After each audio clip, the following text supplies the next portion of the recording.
Both of you maybe go to different instruments and just start to play them, without discussion. And sometimes you find these amazing combinations of melodies and chords that come together through that.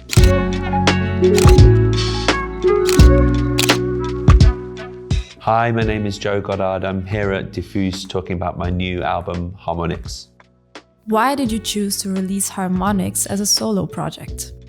We've just come through kind of making and then touring a hot chip album, which is a process that involves a lot of people, sharing of creative roles. And I like after that to kind of do something where it's more about kind of my decisions, in the studio. That's quite pleasing and quite satisfying. I'd been building up a bunch of demos and song ideas while we were on tour with Hot Chip, and I wanted to kind of develop them and finish them. How would you describe the overall vibe of the album?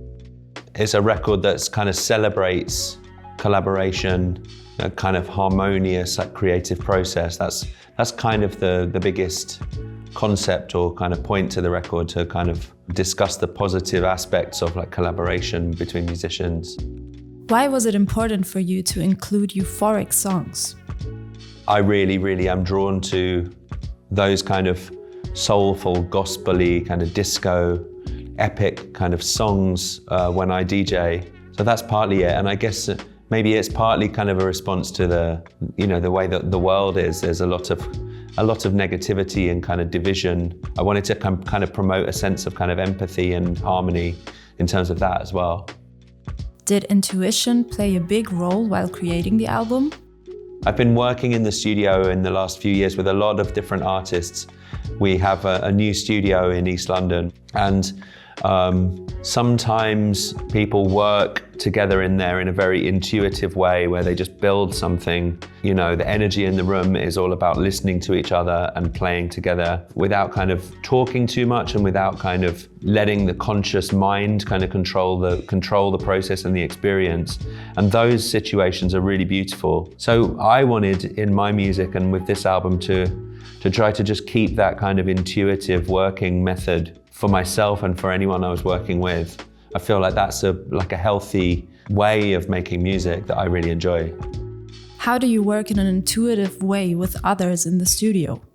If you are trying to work in a kind of intuitive way, which essentially means not discussing what you're going to do, that's quite a complex thing, and sometimes it really doesn't work.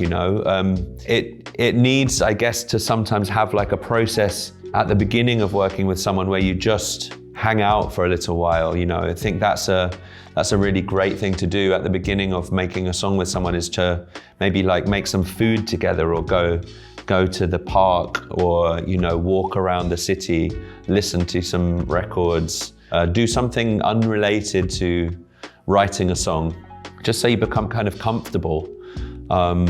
Because then ideally, what I really, really love in the studio is when both of you maybe go to different instruments and just start to play them, without discussion. And sometimes you find these amazing combinations of melodies and chords that come together through that. That's sometimes how you stumble across a really fantastic beginning of a song, because you haven't limited musically what you're going to do by discussing it to begin with. You're letting naturally whatever someone's feeling come out through what they're playing.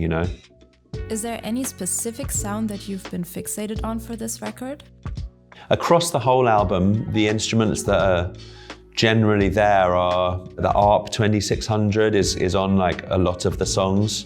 I use it all the time. It's one of my favorite pieces of gear in the studio. And I have a Yamaha CS80, which features on a lot of the songs. There are more specific things for each song, like different Euro rack modules that create the signature sound of each song, and that will change from song to song, whether it's the mutable instruments, clouds, which is an amazing granular synthesizer that features heavily on one song called Out at Night. So yeah, I can go through and kind of pick specific pieces of gear that are important to each song.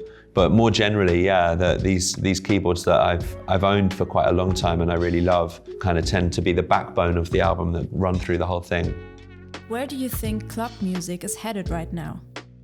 There are lots of different movements in dance music obviously happening. You have more micro scenes and kind of small different genres multiplying and changing and mutating online now. But it seems to me, and from my experience recently, definitely in the UK, like UK Garage is having a big moment. There are producers like Champion or Sammy Verji. And I find that really exciting because I love that music and I love to play it when I DJ. I guess like this thing of people making modern techno records using vocals from old kind of pop and hip hop tracks seems to be kind of a big craze right now.